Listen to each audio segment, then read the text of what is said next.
తెలంగాణలో phone tapping కేసులో ప్రభుత్వం కీలక నిర్ణయం తీసుకుంది. ఈ కేసులో ఇప్పటికే సిట్ దర్యాప్తు కొనసాగిస్తుండగా తాజాగా హైదరాబాద్ పోలీస్ కమిషనర్ సజ్జనార్ నేతృత్వంలో ప్రత్యేక దర్యాప్తు బృందాన్ని ఏర్పాటు చేసింది. కేసు దర్యాప్తును వేగవంతం చేయడానికి సీనియర్ పోలీస్ అధికారులతో బృందాన్ని ఏర్పాటు చేస్తూ డీజీపీ శివధర్ రెడ్డి ఉత్తర్వులు జారీ చేశారు. ట్యాపింగ్ కేసు దర్యాప్తును నెల రోజుల వ్యవధిలో పూర్తి చేయాలని నిర్దేశించారు.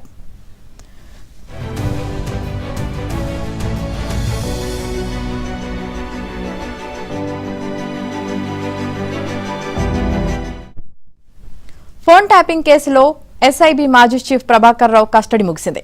7 రోజుల పాటు ప్రభాకర్ రావును విచారించిన సిట్ అధికారులు సరైన సమాచారం రాబట్టలేకపోయినట్లు తెలిసింది. ప్రభాకర్ రావు చాలా విషయాలు దాస్తున్న విషయాన్ని ఇవాళ సుప్రీంకోర్టు దృష్టికి తీసుకువెళ్లి మరో వారం రోజుల కస్టడీ కోరాలని సిట్ అధికారులు భావిస్తున్నట్లు తెలుస్తోంది.